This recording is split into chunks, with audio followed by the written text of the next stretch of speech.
வணக்கம். நம்ம மார்க்கெட் வந்து இன்றைக்கி காலையில் ஆரம்பம் அமர்க்களமாக இருந்தது.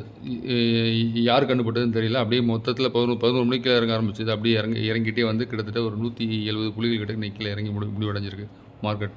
அதே மாதிரி பேங்க் நிஃப்டி பார்த்தாலும் ஒரு நல்ல இதில் க்ளோஸ் ஆகிருக்கு. கிட்டத்தட்ட ஒரு 400 புள்ளிகள் இன்றைக்கி வந்து அது இறக்கும். 398 புள்ளிகள் கிட்ட இறங்கியிருக்கு. 51,209 க்ளோஸ் ஆகிருக்கு.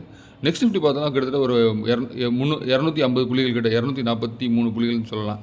62,460 க்ளோஸ் ஆகிருக்கு நம்ம நெக்ஸ்ட் நிஃப்டி. ஸோ இதில் வந்து மிட் கேப் இது வந்து இன்றைக்கி பார்ட்டிசிபேஷன் வந்து கொஞ்சம் கம்மி தான். பெரிய லெவலில் இறங்கலை. ஆனால் எல்லா பங்குகளுமே கொஞ்சம் சின்ன இறக்கத்தோடு முடிஞ்சிருக்கு. செக்டரல் இண்டஸ்ட்ரீஸில் பார்த்தோம் அப்படின்னா மீடியா அண்ட் ஹெல்த் கேர் இதெல்லாம் வந்து ஒரு சின்ன இறக்கம். மீதியெல்லாம்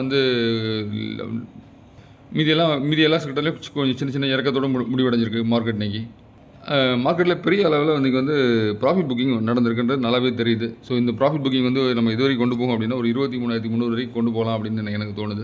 23,300 பிறகு மேலே திரும்ப வந்து சஸ்டெயின் ஆகி திரும்ப 23,500 உடச்சி வரும்போது இங்கே இதே ரெசிஸ்டன்ஸ் வந்து 23,850 நம்ம ரெசிஸ்டன்ஸாக செயல்படும். இந்த 23,850 உடச்சி 24,050 நம்ம கடக்கும்போது அடுத்த லெவலுக்கு நம்ம போகக்கூடிய வாய்ப்புகள் உண்டு. ஸோ இதுதான் வந்து நம்மளுடைய நிஃப்டியோட லெவல் இதுதான். 23,860 23,300 வந்து இப்போ நம்மகிட்ட ட்ரேட் ஆக வாய்ப்பு உண்டு. 23,850 தாண்டி 24,050 போச்சுன்னா அடுத்த லெவலுக்கான நிஃப்டி வந்து செயல்பட ஆரம்பிக்கும். இப்போ நம்ம நிஃப்டி எப்படி எங்கேருந்து திரும்ப ரிவர்ஸ் ஆகுது அப்படின்றத நம்ம வந்து பார்க்க வேண்டியது இருக்குது. ஆனால் சில பங்குகள்லாம் வந்து செக்டரல் இண்டஸ்ட்ரி பொறுத்த வரைக்கும் எல்லா பங்குகளும் ஏற ஆரம்பிக்கும். ஏன்னா செக்டரல் இண்டஸ்ட்ரி கொஞ்சம் ஸ்ட்ராங்காகவே இருக்குது. டிஃபென்ஸ் ஸ்ட்ராங்காக இருக்குது. ரயில்வே ஸ்டாக்ஸ் ஸ்ட்ராங்காக இருக்குது. பவர் ஸ்டாக்ஸ் கொஞ்சம் ஸ்ட்ராங்காக இருக்க மாதிரி தோணுது. அதே மாதிரி டெலிகாம் இண்டஸ்ட்ரி கொஞ்சம் ஸ்ட்ராங்காக இருக்க மாதிரி தோணுது. சில செக்டரல் இண்டஸ்ட்ரியை பொறுத்த வரைக்கும் சில பங்குகள் வந்து நல்லாவே செயல்பட ஆரம்பிச்சிருக்கு. பிஎஸ்சிலையும் பார்த்தோம் அப்படின்னா இன்றைக்கி ஒரு 730 புள்ளிகள் வந்து கம்மி. 77,288 அப்படின்றதில் முடிஞ்சிருக்கு. கிட்டத்தட்ட ப்ராடர் மார்க்கெட்டில் இன்றைக்கி பெரும்பாலான பங்குகள் இன்றைக்கி பெரிய இறக்கத்தில் தான் முடிஞ்சிருக்கு. லோவர் சர்க்யூட் அப்படின்ற பங்குகள் பார்த்தா இன்றைக்கி அதிகமான லெவலில் இறங்கியிருக்கு. 180 பங்குகள் வந்து லோவர் சர்க்யூட் அடிச்சிருக்கு. அப்பர் சர்க்யூட் வந்து 62. அது 50 லோ பார்த்தோம் அப்படின்னா 187 பங்குகள் இன்றைக்கி 50 லோவில் வந்து செயல்பட்டுருக்கு. 50 ஹை பார்த்தா ஒரு 23 தான். நம்ம இங்கே ப்ராடர் மார்க்கெட்டில் என்எஸ்சியில் பார்த்தோம் அப்படின்னா 622 பங்குகள் மட்டும் தான் அட்வான்ஸ். டிக்ளைன்ஸ் பார்த்தோம்னா 2,303 பங்குகள் இன்றைக்கி வந்து டிக்ளைன்ஸ். அதே மாதிரி பிஎஸ்சிலையுமே அப்படி தான். 3,151 பங்குகள் இன்றைக்கி டிக்ளைன். அட்வான்ஸ் வரும் 855 பங்குகள் அட்வான்ஸ். அதே மாதிரி 50 லோ பார்த்தோம் அப்படின்னா 281. 50 ஹை பார்த்தா ஒரு 64 பங்குகள் மட்டும்தான். அதே மாதிரி நிஃப்டியில் இன்றைக்கி செயல்பட்ட பங்குகள் பார்த்தா ஒரு 10 பங்குகள் மட்டும் தான் வந்து இன்றைக்கி பாசிட்டிவ் கூட ட்ரெண்டுக்கு வந்து கொடுத்துருக்கு. மீதி 40 பங்குகள் செக்டரில் வந்து இறக்கம் தான் கண்டிருக்கு. அது வந்து பாசிட்டிவ் ட்ரெண்டில் வந்து க்ளோஸ் ஆன பங்குகள் பார்த்தா Trent, IndusInd bank, Bharti Airtel, Grasim, Power Grid, Mahindra, Hero MotoCorp, Titan, HCL tech, Britannia இது மட்டும் தான் இன்றைக்கி பாசிட்டிவில் இருந்திருக்கு.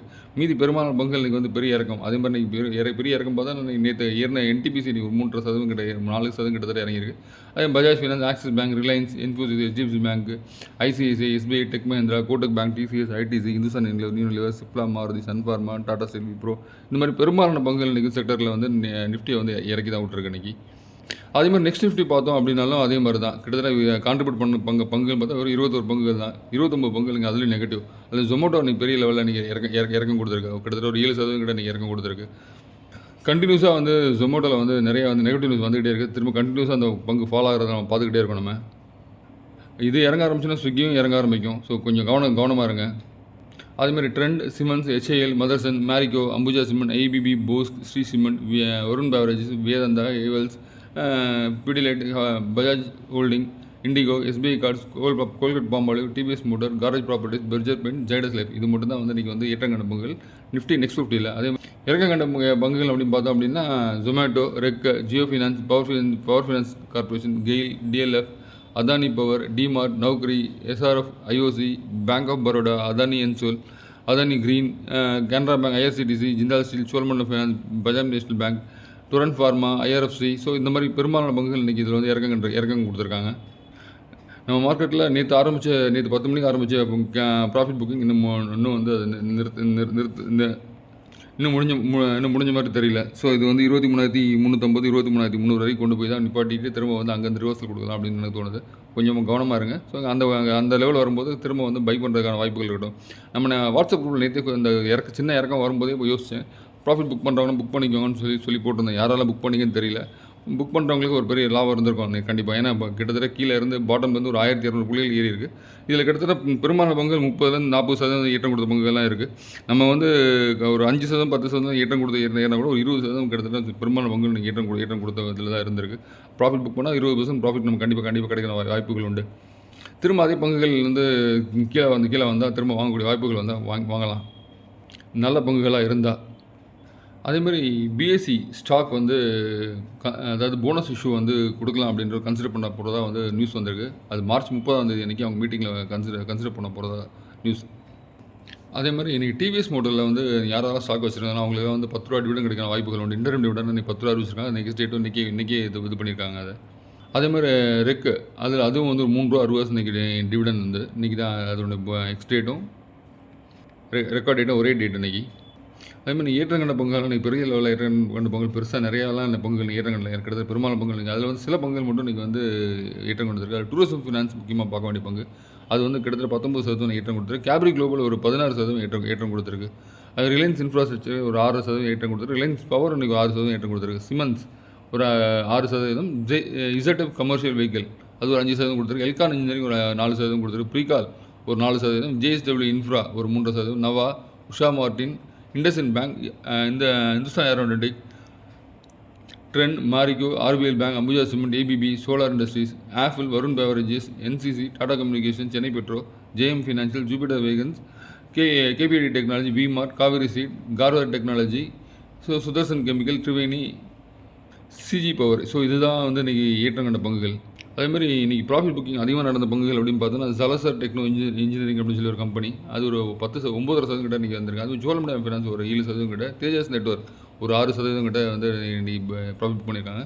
எஸ்சிபிசி, நியூலாண்ட் லேபரேட்டரி, எஃப்டிசி, ஸ்வீபக்ஸ், Rajesh exports, Inox wind, KFin technology, easy trip, Inox green, JSW holding, Sterling and Wilson, Vakrangee, RITES, Kirloskar ஃபுனம்படி, கிரெடிட் ஆக்சிஸ் பேங்க், ரயில்டெல், ஆர்என் ப்ரோ, ஜெய்கார்ப், shipping corporation, embassy developments, prudent corporate, Dhani services, Jyoti CNC automation. இந்த மாதிரி பங்குகள் பார்த்தாலே தெரியுது நமக்கு வந்து இதெல்லாம் வந்து கிட்டத்தட்ட வந்து நல்ல பெரிய ஏற்றம் கொடுத்த பங்குகள். அதில் தான் வந்து நீங்கள் நல்ல ப்ராஃபிட் புக்கிங் பண்ணியிருக்கான்றது நல்லாவே தெரியுது. தேஜஸ் நெட்வொர்க்லாம் பார்த்தீங்கன்னா 35% கீழே இருந்து ஏற்றம் கொடுத்துருந்தது. அதே மாதிரி ஸ்வீபக்ஸும் சரி, ராஜேஷ் எக்ஸ்போர்ட் கிட்டத்தட்ட ஒரு 20-25% மார்ஜின் கொடுத்துருந்தது. அதே மாதிரி Sterling and Wilson, SW Solar அதுவும் கிட்டத்தட்ட ஒரு 30% கீழே இருந்து ஏற்றம் கொடுத்த பங்கு. அது நீங்கள் 5% ப்ராஃபிட் புக் பண்ணியிருக்காங்க. அதே மாதிரி ரைட்ஸும் கூட. இதெல்லாம் வந்து இன்றைக்கி பெரும்பாலான ஜேஎஸ்டபிள்யூ ஹோல்டிங் அதுவும் கிட்டத்தட்ட இன்னைக்கு 5% நீங்கள் லோவர் சர்க்கியூட் போட்டு அமைக்கிருக்காங்க அந்த ஸ்டாக்கை. அதே மாதிரி ரைட்ஸ் கிட்டத்தட்ட கீழே பாட்டம் வந்து ஏறி வந்த ஸ்டாக் அதெல்லாம் வந்து கிட்டத்தட்ட இன்றைக்கி ப்ராஃபிட் புக் பண்ணியிருக்கான்றது நம்ம அந்த ஸ்டாக்கை பார்த்த உடனே தெரிகிற மாதிரி தெரியுது.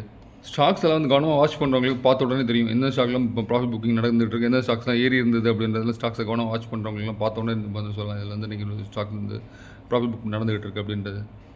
அதே மாதிரி இன்றைக்கி வந்து எஃப்ஐஎஸ் பாட் பண்ணியிருக்காங்க. 2241 கோடி ரூபாய் எஃப்ஐஎஸ் பாட் பண்ணியிருக்காங்க. அதே மாதிரி செல்லிங் வந்து டிஐஸ் வந்து 691 கோடி ரூபாய்க்கு செல் பண்ணியிருக்காங்க. நீங்கள் அவங்களும் ப்ராஃபிட் புக் பண்ணியிருக்காங்க. ஏன்னா அவங்கள வந்து பாட்டத்துலேருந்து வாங்கி கண்டினியூஸாக பை பண்ணிட்டு இருந்தவங்க ஸ்டாக்ஸ் எல்லாம்.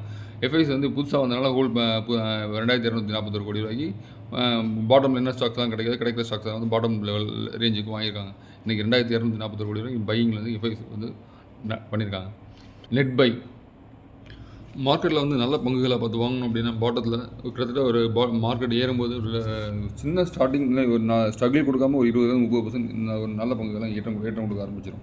அது எடுத்துக்காட்டு பார்த்தீங்க அப்படின்னா தேஜஸ் நெட்வொர்க் எடுத்துக்கலாம், நூஜன் சாஃப்ட்வேர் எடுத்துக்கலாம், ராமகிருஷ்ணா கோச்சிங், அதுமாதிரி ஜேபி மாட்டோ, ராஜேஷ் எக்ஸ்போர்ட்ஸ், அப்புறம் ரெயில்டெல், ஜிஆர்எஸ்சி, மசகண்டாக். இந்த மாதிரி பங்குகள்லாம் பார்த்தீங்கன்னா ஒரு நல்ல ஒரு ஏற்றம் கொடுத்துருந்தது. பாட்டத்துலேருந்து நீங்கள் வாங்கி பை பண்ணியிருந்தாங்கன்னா ஒரு நல்ல ஏற்றம் கொடுத்த பங்கு. அதே மாதிரி ஏற்கனவே நம்ம வந்து ஆல்ரெடி சொல்லியிருந்த மாதிரி பாட்டத்தில் வந்து நல்லா ஆக்டிவேட் ஆகிற பங்குகள் அப்படின்னு சில பங்குகள் ஆல்ரெடி 2-3 வீடியோக்கு முன்னாடி போட்டிருந்தோம். அந்த வீடியோ பார்க்காதவங்களுக்கு வந்து நான் இப்போ இந்த பங்குகள்லாம் சொல்கிறேன். ஆனால் பங்குகளை நீங்கள் வாங்குறதுக்கு முன்னாடி செபி ரிஜிஸ்டர் அட்வைசர் கிட்ட ஆலோசனை கேட்டு வாங்கலாம். விற்கவோ வாங்கவோ செய்கிறது வந்து உங்களுடைய இது வந்து செபி ரிஜிஸ்டர் மூலமாக பண்ணுங்கள்.